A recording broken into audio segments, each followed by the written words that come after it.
Marxist communist கட்சியைச் சேர்ந்த திரு சவுந்தரராஜன் அவர்கள் நம்மோடு இணைகிறார். அவரோடு பேசலாம். சார் வணக்கம். கட்சியினுடைய புதிய செயலாளர் நியமனம் செய்யப்பட்டிருக்கிறார், எப்படி பார்க்கிறீங்க?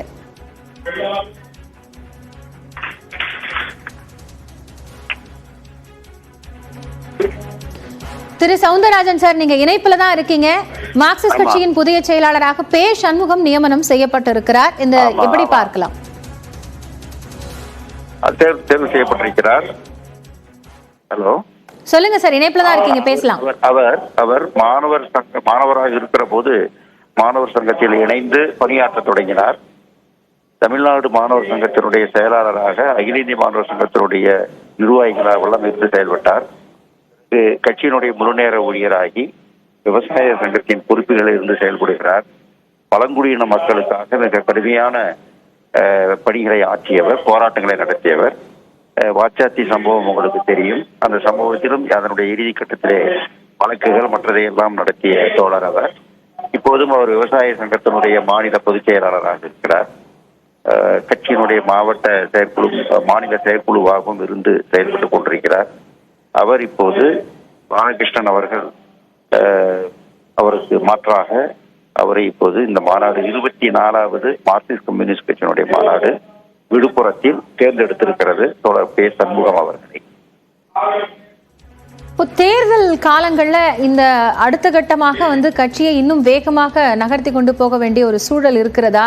இப்போதைக்கு இந்த மாநாட்டில் பேசப்பட்ட விஷயங்களே ஒரு பேசு பொருளாக மாறி இருக்கக்கூடிய நிலையில இந்த நியமனம் அப்படிங்கறத எப்படி பார்ப்பார்கள்? இல்லை, இந்த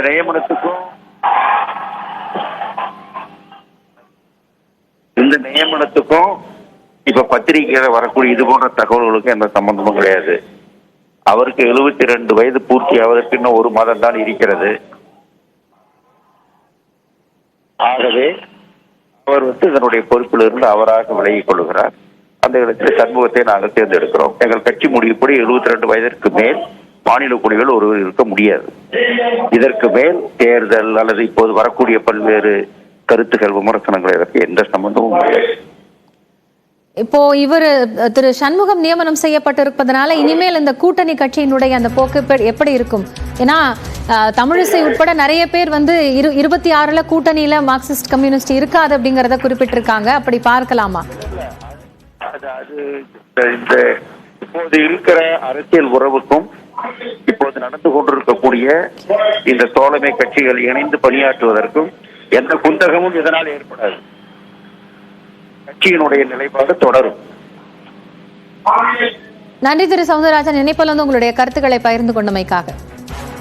தொடர்ந்து செய்தியாளர் குணாநிதியிடம் பேசலாம். குணாநிதி, இப்போ புதிய செயலாளராக நியமனம் செய்யப்பட்டிருக்கக்கூடிய பே சண்முகம் குறித்த விவரங்களை சொல்ல முடியுமா?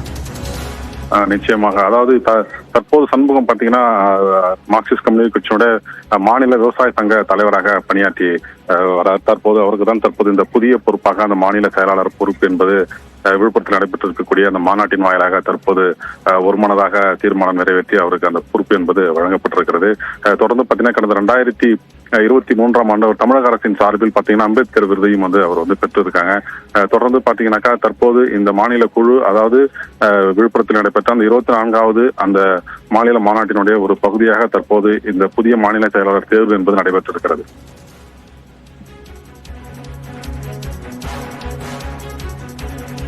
மார்க்சிஸ்ட் கட்சியின் புதிய மாநில செயலாளராக பே சண்முகம் நியமனம் செய்யப்பட்டிருக்கிறார். கட்சியில் மாணவர் அமைப்பில் தன்னுடைய பணியை தொடங்கி விவசாய அமைப்பினுடைய உறுப்பினராக அவர் செயல்பட்டு வருகிறார். இந்த நிலையில் அவரை புதிய மாநில செயலாளராக நியமனம் செய்து மாநாட்டில் தீர்மானம் நிறைவேற்றப்பட்டிருக்கிறது. கட்சியினுடைய நிர்வாகிகள் அனைவரும் ஒன்றிணைந்து இந்த முடிவை எடுத்திருக்கிறார்கள். வாச்சாத்தி வழக்கை முன்னின்று நடத்திய ஒரு நபர் பே சண்முகம் என்பதும் குறிப்பிடத்தக்கது.